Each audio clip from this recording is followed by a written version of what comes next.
everyone, welcome back to Women in Water podcast where we dive deep into the minds of women professionals in the water sector. I'm your host Sue Pew, and today we have the distinct honor of hosting a special guest in the water sector. Join me in welcoming our special guest, Riksta, the CEO of the WaterUtility. She's here to share her wisdom, experiences, and knowledges in the water industry.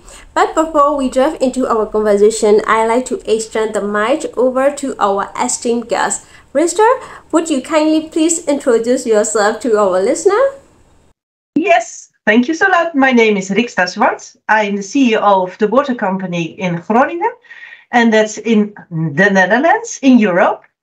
And I'm a CEO already for 9 years here. And the funny thing is that I also work for WaterUtility International, and I've been working on waterworks projects in Colombia. And perhaps it's interesting, I don't know, but I'm 55 years old. And before I worked in the water sector, I worked in the energy sector. So you could say that I'm quite fond of working in a sector that has services and products that people really need. Electricity, energy, and water are really basic needs. So probably that is the red line in my life for the working part. Yes. Yes, it is really impressive. Thank you very much for joining our podcast.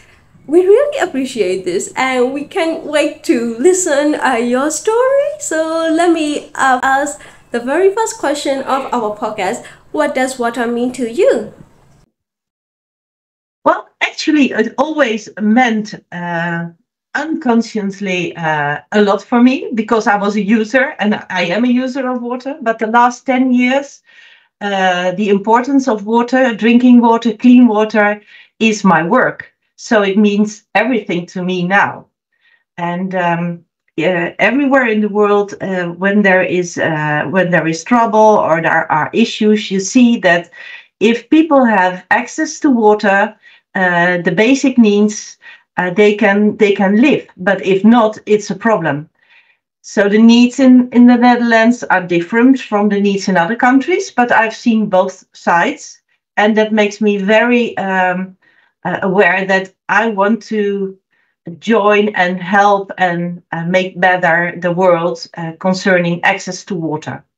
And the funny thing is that we always thought that in the Netherlands that everything was fine, but the last 4 years with all the drought and climate change, we see that it's not. It is not anymore likely that everybody will have in any time, anywhere, access to drinking water because the sources are not up to the level they should be.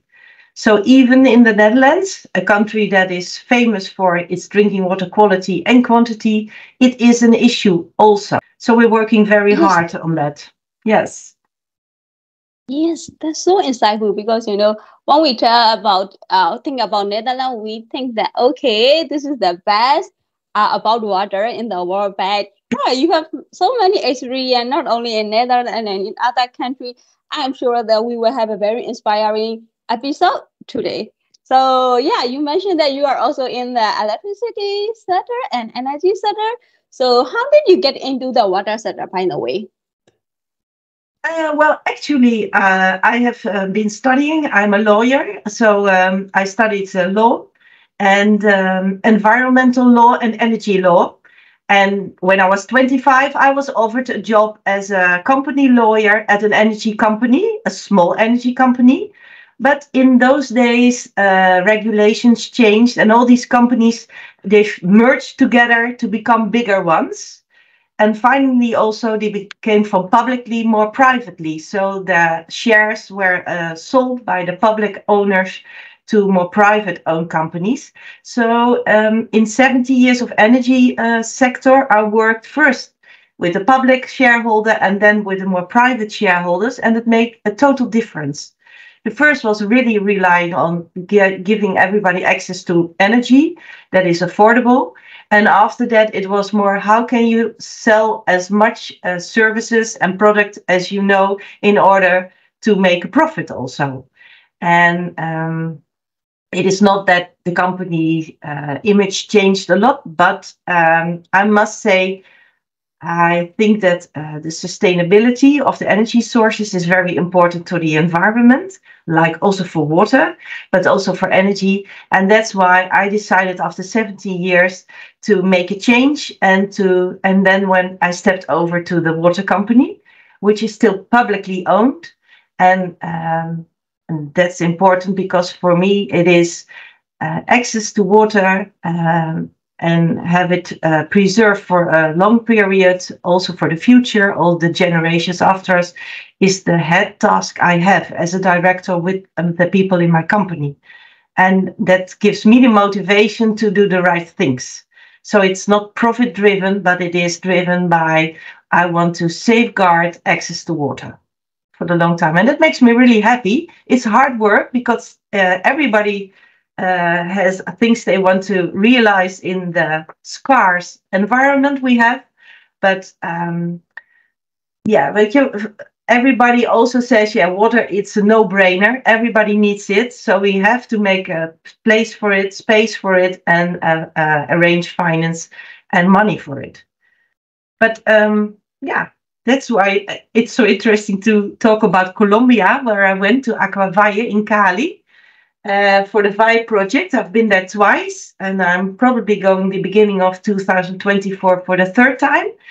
And you see that there are still areas where there is no access to water, and there are areas where there is access to water, but they have to deal with asset management problems or leakage problems, etc. It's super interesting to see how it goes in those countries, how creative they are, and how depending also on politics it is over there. And that is really, that's not always easy to see how they can go on, because it's so dependent on elections and etc. Yes, I agree. Water is a very broad sector, so it needs the holistic approach. And also, I really like the way you mentioned about the water industry, as it's not the profit driven, and I really like your perception for the sustainability future to safeguard the water for future generation. I really like it. So could you please elaborate what are you doing currently? Oh, actually, at this moment, what I'm doing currently in the Netherlands with the company is that we have to take care that our operational reserve, is it called, is growing and growing. Because the demand for water in this part of the Netherlands is growing. We have more climate change, heat periods, and also there is a plan that more or less 30,000 houses will be built in this area, which means new inhabitants, new water clients. And in the north, we have 2 harbors. And in the harbors, there are coming big data centers, new plants, industrial plants, and they ask also for water. And we have to deal with the north that has salt water, and we get our sweet water from the south of our province where I work. And what we do now is that we first optimize our own company so that we don't lose any water anymore. So you have to think about our infrastructure, but also our plants. So we reuse the water, so we keep more water in the process. We ask all the people that live in Groningen if they want to use 5 liters less of water every day. And that's very funny, because everybody thinks it's really wet now also outside. That you think, why should we use less? But that has to do, of course, with the water system in total. But 93% of the Groningers, they are really keen on to contribute to diminish their water use. It's really funny, but they say, please tell us how. And perhaps Vera knows that when we were young, we were on the basic school, primary school, and then we had these lessons to use less water. And it is a typical Dutch wees wijs met water. It's be very smart with water. And well, during toothbrushing and when you wash your hands, etc., and showering. But that is after 40 years. This topic is back on the front lines again. It's so funny. So I was a child, and now as a director, I also promote this again. The next thing is that all the big users in the water transition in Groningen. So first our own operations, then we ask the customer, and then we ask the big customers if they could change to another source of water. So if they don't need drinking water quality, can they change?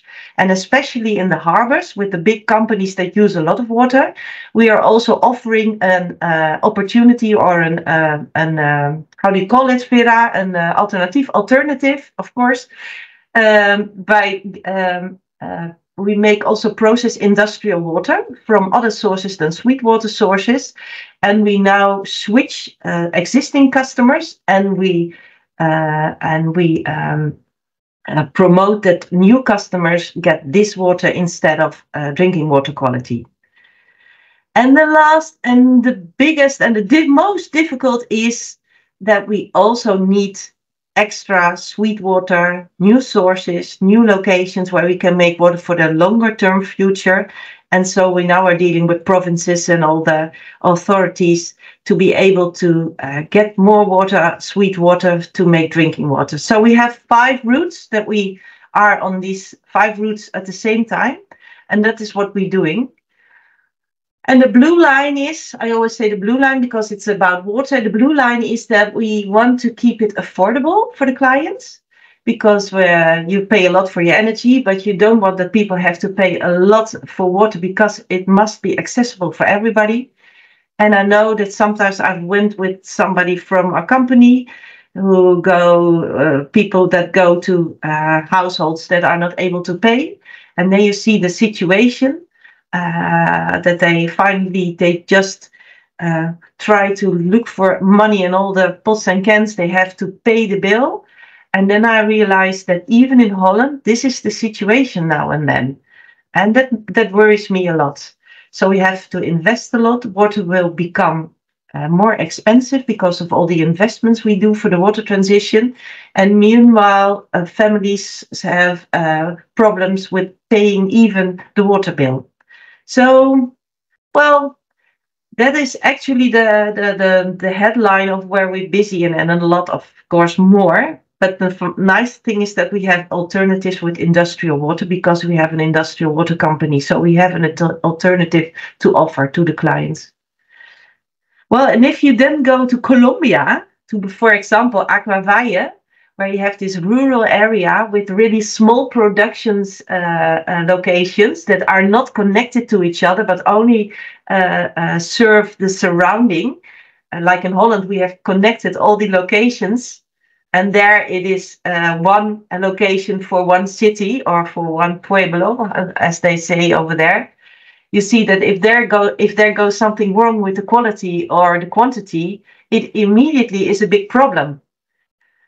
So I was really wondering on the website. I see then from Aquavalle that there is a leakage somewhere, and then I follow how long it takes for them to resolve it. And all the time they have on Facebook, at this moment there is no water in this and this area because of leakage, or perhaps other things that happen. I don't know.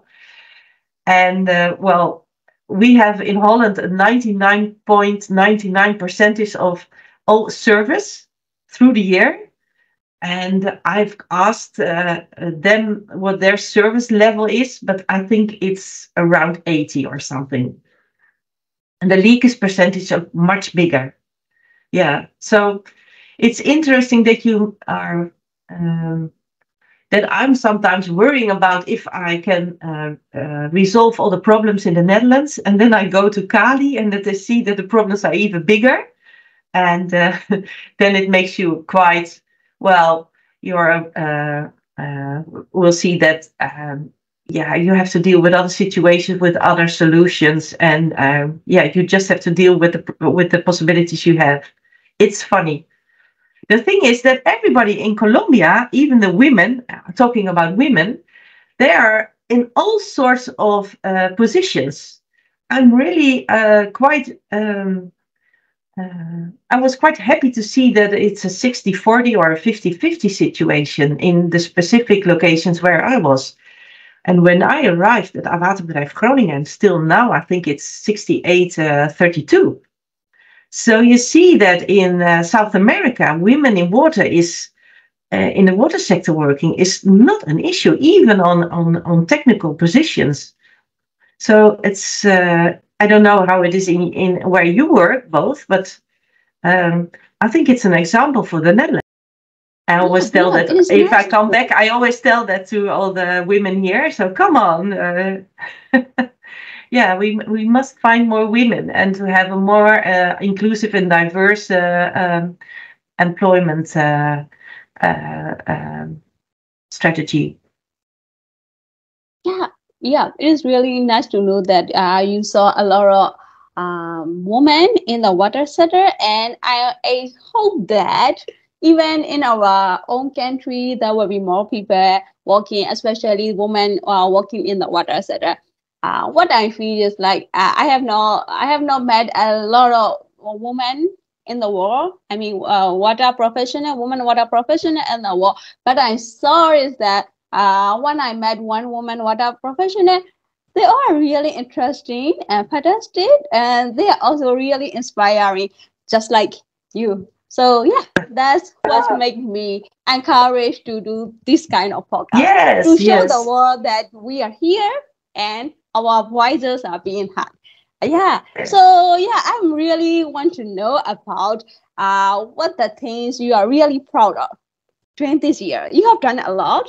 So yeah, what would be Yes. your proudest moment? Yeah. Well, that's a question of the heart because I could promote a lot of projects that we have realized, but I think that I'm the most happy, proud when I inspire people to develop to a next level or to a broader working field. And or have a good talk why this and then they come back and they said you said then and then that and that and it made me think and that's why I have done this.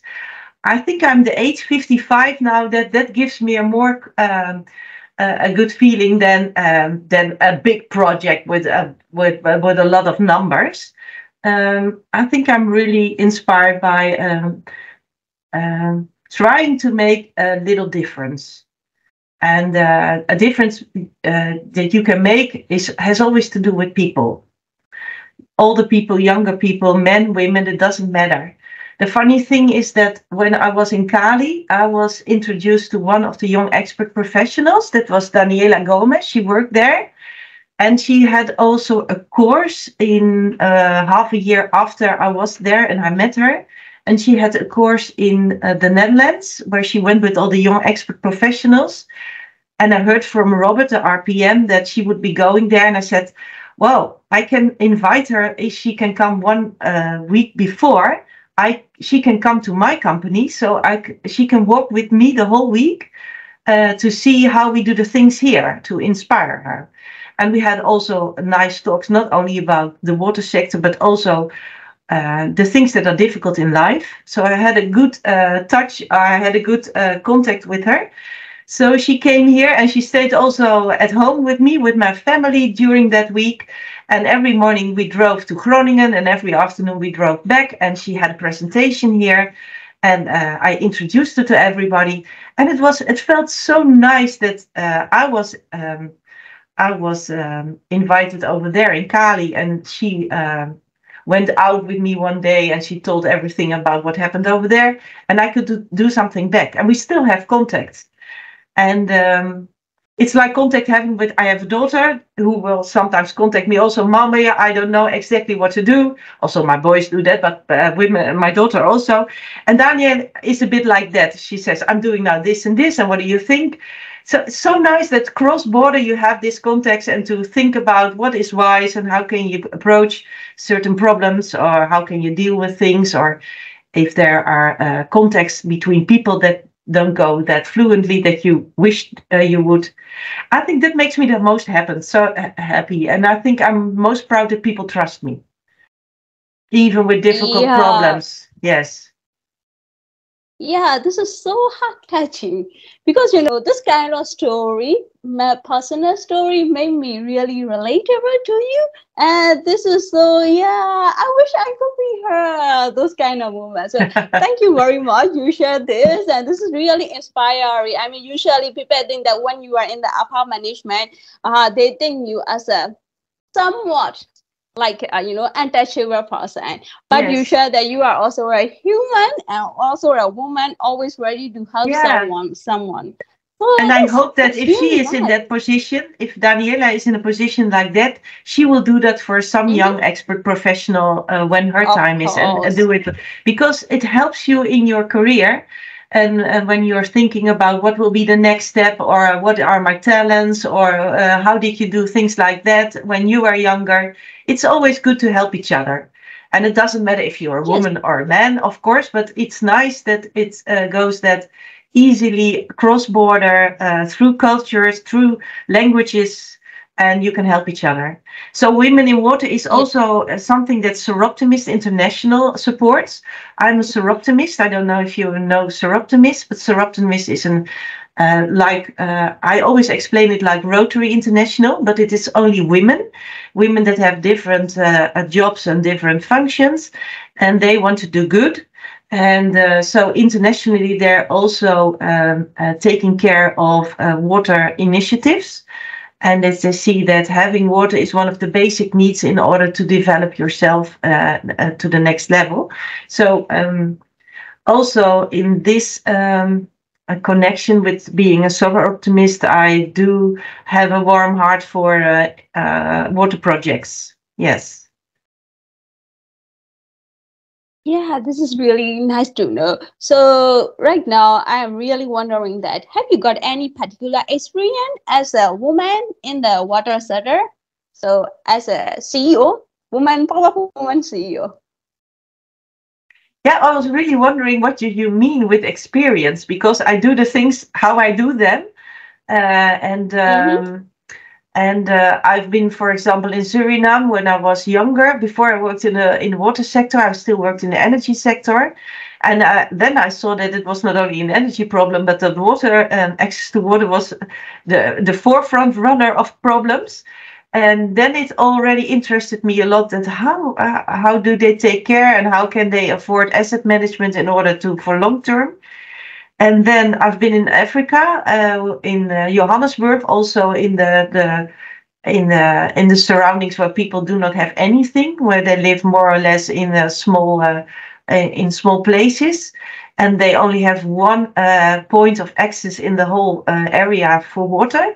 So that makes me very humble when we are complaining that there is no water, or we have to cook the water because of a water quality problem for 3 minutes, and they all are so happy that they have one point of access for water in a whole big area. They all still have to walk, but they are happy they don't have to walk far away anymore. So yeah, I think it's realizing that there are different circumstances makes you more. Yeah, I want to realize more access to water, not only here in Groningen, which is my job, but also in other areas. And sometimes I do that because I tell stories about it. Sometimes I want to go somewhere. Sometimes go with Fei. Sometimes we collect filter systems for the Ukraine in the areas where the system was bombed. Things like that. Tiny little things, bigger things. It makes me tick. So it's important for me. Yes. Yeah, yeah. So during working in the sector, especially the water sector, have you got any particular moment treated because you are a woman? Those kind of experience do you have? Like sometimes in my experience, I have some kind of my discrimination. It is not too much strong discrimination, but they think me that, oh, I'm a woman, I will be fragile to work 20 hours minute into the water sources, so those kind of thing. But sometimes I really have a privilege, like a favor from the community. So do you have this kind of experience? Yeah. Well, it doesn't differ a lot to being in the energy sector or in the water sector. So when I was younger, I worked really hard to prove that I was as good as a man.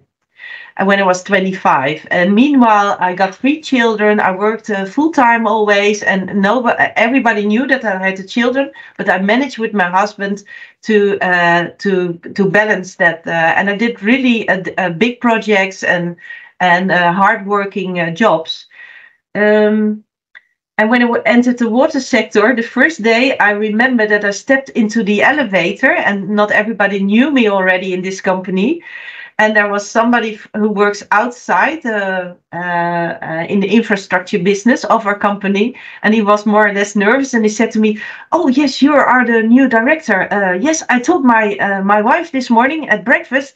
Yes, the new one is a woman." And it was so funny because they had 130 years of men as a director. So it was a change for the company too, that there was a woman over there.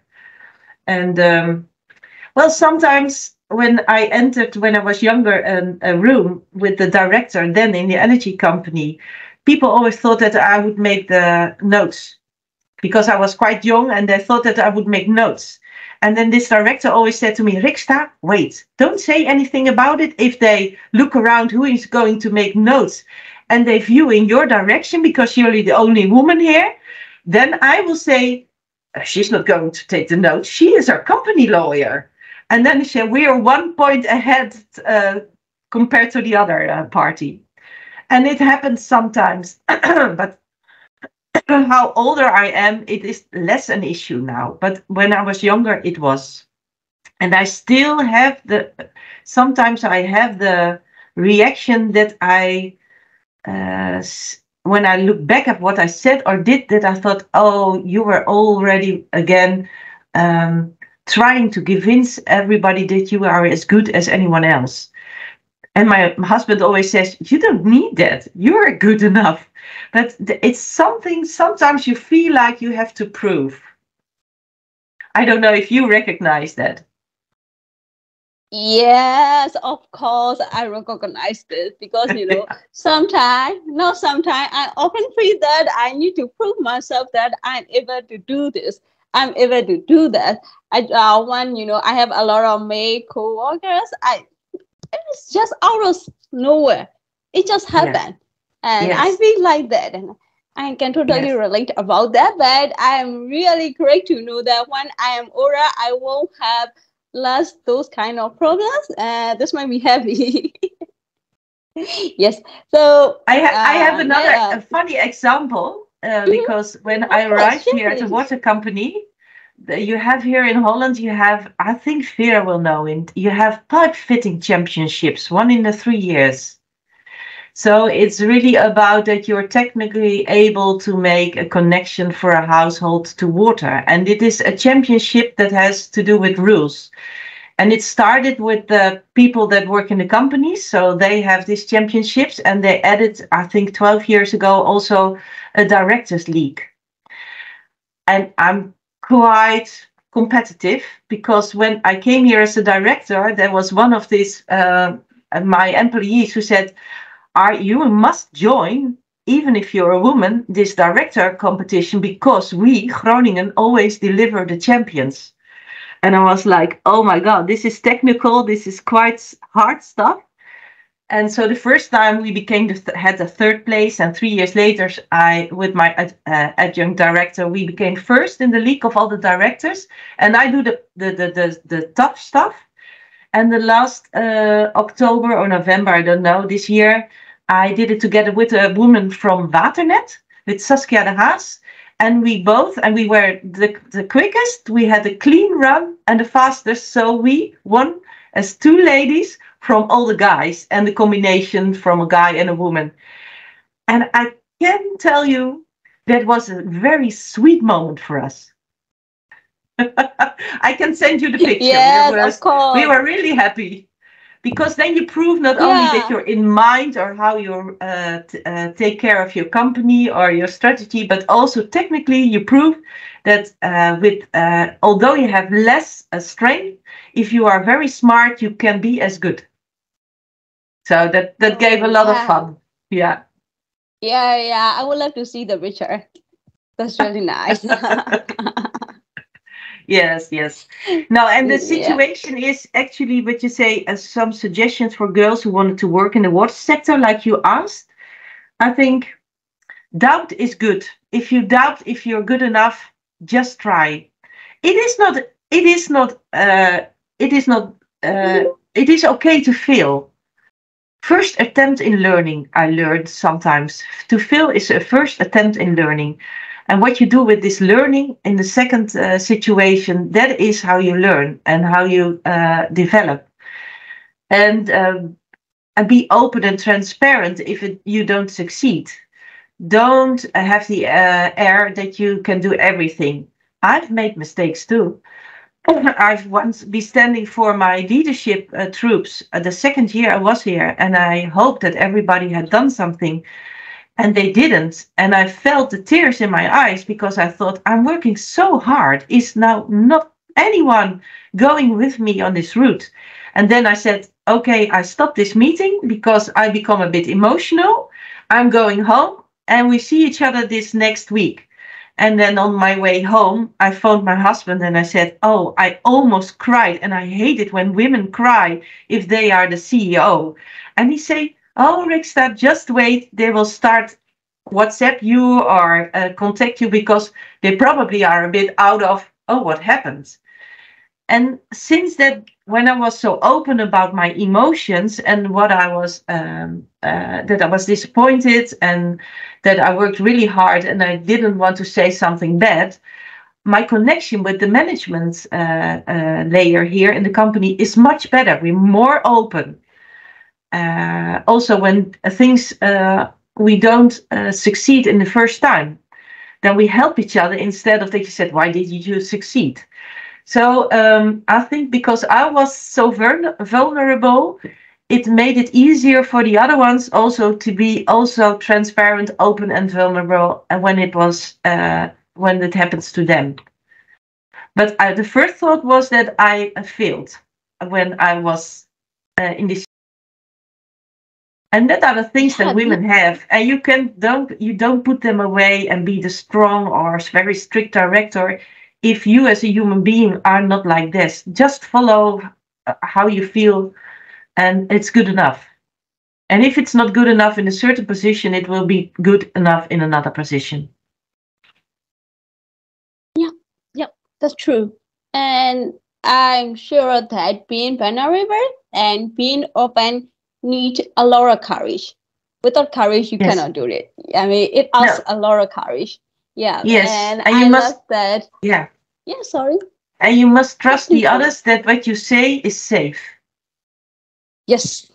And that they don't say, oh, Zwart, she was so emotional yesterday. Oh, I think she's not good enough for her job. No, it must be like, okay, I had a meeting yesterday with Zwart, and she is very keen on realizing these goals, and she had her heart in it. That's another way of saying it, huh?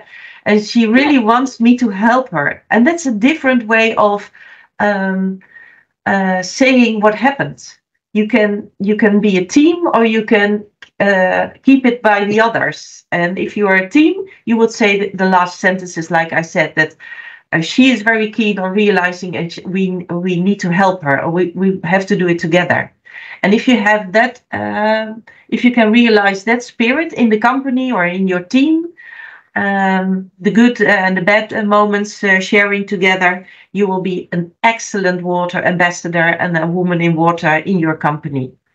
Because we're all human after all, and you make use of these feelings. Yes, that's really great to know. Wonderful. And I really like your first saying, please don't doubt, just do it. It is the first learning step. Yeah, that's really, I think that I'm in need of this. Usually, we women, not just only women, everyone, especially the youth, have so many thoughts, usually the self-doubt. Can I do it? Or this is good enough? Or and we would like to be really perfect. And we also aim for the success, quick success. But we don't have it because we are a human. We make mistakes. And we think that, all the older people, like experience and leadership position, all the people are really good. It seems like they don't have any mistake. And we are just the only one who have everything. But you tell me that. Just do it. Please don't Yes. doubt. That's And good. make mistakes. Thank It's you. okay. Yeah, just make mistakes and look for some support in the company. So if you feel alone, look where you can talk out of your heart and say everything and ask for advice where you feel safe. And hopefully it is your it is the one who is your boss. And if you're not quite safe enough, if that's okay, just look for somebody else. It's okay. You need supporters in your career. And if it's at home or it is somebody in your company or somebody you met and you just have a fantastic click with that you can just tell everything or you're doubting or you're asking, just make use of it. Because I've also learned nobody, if you ask for help, I've never met anybody who said no. When I called somebody and said, I need your help, there's no one who said to me, Riksta, I'm not going to give you help. So just realize that somebody who is asked for help is also honored for the trust for this question. So always ask for help if you have the basic feeling, I need some help. Yeah. Thank you for reminding me that. Because usually we don't ask for help because we think that it is a kind of showing weakness. And we are afraid that someone say no to us. But you remind me and you told me that, yeah, that's good to know. Good tip. Thank you very much. I like curious people who ask a lot when they are new in our company and they say, okay, Riksta, I heard this and this in this meeting. Actually, I don't actually know what it means. And I think that's good because they are so, they want to know and they're open and ask. So if your children are really askers, like mommy, what's this, and papi, what's that, and they keep that a bit when they're growing older, it's very good. Be curious people are people who want to understand and to use it themselves. So always stay curious. Yeah, I will take note in that. Because I'm really a curious person and I always have doubt that am I too curious? No, it's a good. And if you ask too many questions, your boss will probably say, okay, now it's done for today. Next questions tomorrow. Yes. Yeah. The water sector is super. The water sector is super to work in. And you make an impact and you can learn a lot. And I think in the area where we work, there is an openness to develop and to learn and to discover and to innovate and to travel and to learn, study, for example, another study. So there's so many opportunities and it is so important. So actually, I think there's not a better sector to work in than the water sector. Yes, I totally agree with this. Yeah. Because I really love the water sector. And, it always inspiring me and always gives me new challenges and always have something to learn. That's the plus for me. Yeah. I love it, and all the people working in the water sector are really passionate about water. And yeah, in my opinion, they are the most hardworking and passionate people I ever saw. Yeah. Nice. Good to hear. Yes.